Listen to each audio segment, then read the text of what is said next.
खबर यूपी के कौशाम्बी से है। पैसा लेकर मुकरे भूमि विक्रेता लगा रहे गलत आरोप। पूर्व सांसद विनोद सोनकर को बदनाम करने की साजिश। कौशाम्बी जनपद में शुक्रवार को मंझनपुर मुख्यालय में स्थित कलेक्टर परिसर पर जिलाधिकारी को शिकायती पत्र देते हुए पीड़ित अजय सोनकर उर्फ रामचंद्र सोनकर पुत्र इंदल सोनकर निवासी ग्राम बिहका उर्फ बुरामुखी प्रयागराज ने शिकायती पत्र देते हुए डीएम को बताया कि विपक्षी घर द्वारा उस पर जबरन कब्जा करके निर्माण कर रहे हैं। वहीं पीड़ित अनिल सोनकर ने शुक्रवार को डीएम मधुसूदन होलंगी और पुलिस अधीक्षक ब्रजेश कुमार श्रीवास्तव को मामले में प्रार्थना पत्र देते हुए जानमाल की सुरक्षा की फरियाद लगाई है। साथ ही मीडिया में आकर आरोपी पक्ष द्वारा लगाए गए निराधार आरोपों को खंडन किया है। प्रार्थना पत्र पढ़ने के बाद मामले को पुनः संज्ञान लेते हुए डीएम ने मामले में जाँच कराकर नियमानुसार कार्रवाई करने का आश्वासन दिया है। यूपी इंडिया 24 के कौशाम्बी से ब्यूरो चीफ नीरज कुमार मिश्रा की खास रिपोर्ट। चलौली में जमीन के विवाद का अवाब से संबंधित है। सांसद विनोद सोनकर को जोड़ा जा रहा है, क्या मामला है? चलौली ग्राम सभा में एक ज़मीन थी, जिस ज़मीन जो है हमने ख़रीदा था और वो ज़मीन क्या नाम से 5 बीघा 6 बिस्वा हमने ज़मीन ख़रीदा था और उसमें 16.5 लाख रुपये बयाना दिया था। और बयाना देने के बाद उसमें हमको काम करने के लिए गड्ढा उड्ढा पटाई के लिए किया, उसमें हमने 18 लाख रुपये और खर्चा किया, 34.5 लाख टोटल खर्चा किया। और उसके बाद वो हमें जब ज़मीन रजिस्ट्री ना करके और वो लोग जो है गुंडाई कर रहे थे, उसमें वो हमारे साथ एक बार जो है गोलीबारी भी किया और हमारे साथ हादसा हुआ।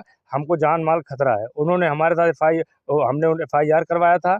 FIR में उन्होंने क्या नाम जो है वहाँ कोर्ट गए, कोर्ट में जो है कोर्ट से मीडिएशन वहाँ से उन्हीं उसमें मीडिएशन हुआ कि आप मीडिएशन जाके फाइनल कराएं।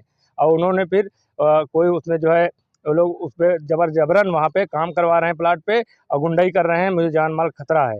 और उसके बाद 326 धारा में ग्राम न्यायालय चायल में भी ये विवाद नियोजित है, जिसमें कि सारे पक्षगढ़ विपक्षी पक्षगढ़ वो लोग जो है वहाँ पे मौजूद हो गए हैं और वहाँ पे 1/1/2025 तारीख नियुक्त है।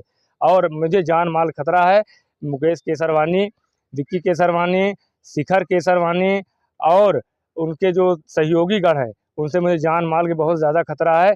और अगर मेरे साथ कोई हादसा कुछ होता है, माननीय मुख्यमंत्री साहब से मैं गुहार लगाना चाहता हूँ, इन लोग को सख्त सख्त सज़ा दें और इनको जो है कोई भी अगर मेरे साथ अप्रिय घटना होती है तो इसके जिम्मेदार ये लोग हैं। क्योंकि जो नाम लिया जा रहा है बीच में, उनकी क्या भूमिका, उन पे इल्जाम लगाया जा रहा है कि आपके साथ मिले हुए हैं। सांसद विनोद सोनकर जी का नाम खराब करने के लिए, हम रिश्तेदार हैं तो रिश्तेदार के नाते उनका नाम खराब करने के लिए, उनका माहौल खराब करने के लिए ये साजिश रची जा रही है। उनकी कोई भूमिका नहीं है, कुछ नहीं है। हम एक रिश्तेदार हैं। अगर हमने कोई ज़मीन खरीदा है, हमने पैसा दिया है, ज़मीन खरीदा है, वो हमारे पक्ष में रजिस्ट्री करें, हम रजिस्ट्री कराने के लिए तैयार हैं, उनको पैसा देने के लिए तैयार हैं।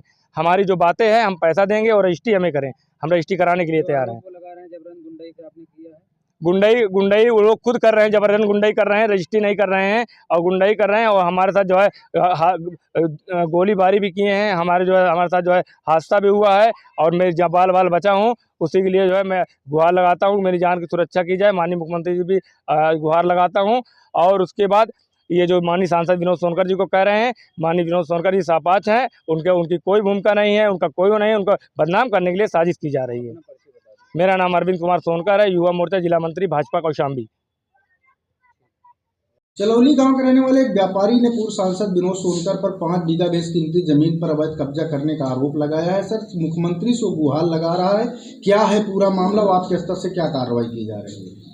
ये मैटर है एक बूमदरी ज़मीन के संबंध में, और एक पक्ष ने लैंड बेचा, फिर उसके बाद दूसरे पक्ष ने उसके संबंध में उसका जो अमाउंट बनता था वो दिया, फिर भी दूसरे पक्ष ने बैनामा कराने से इनकार किया। तो ये अब दोनों पक्षों में ये विवाद चल रहा है कि ज़मीन इनकी है, ज़मीन उनकी है। उसके संबंध में हाईकोर्ट के भी निर्देश आए हुए हैं, जिसमें कहा गया है कि दोनों पक्षों को मीडिएशन के माध्यम से इस प्रॉब्लम को सॉल्व करने के लिए कहा गया है। और ये भी कहा गया है कि उपरोक्त के क्रम में लॉ एंड ऑर्डर दृष्टि के हिसाब से एडमिनिस्ट्रेशन अपनी नियमानुसार चेक करे। उक्त के क्रम में SDM के द्वारा मौके पे चेक किया गया। दोनों पक्षों में लगातार विवाद चल रहा था और ज़मीन के मैटर पे, और जब तक ये दोनों पार्टी इसको सॉल्व करे हाईकोर्ट के माध्यम से, तब तक के लिए लॉ एंड ऑर्डर की दृष्टि से 145 किया गया है, ताकि वहाँ पे शांति व्यवस्था बनी रहे दोनों पक्षों के बीच में।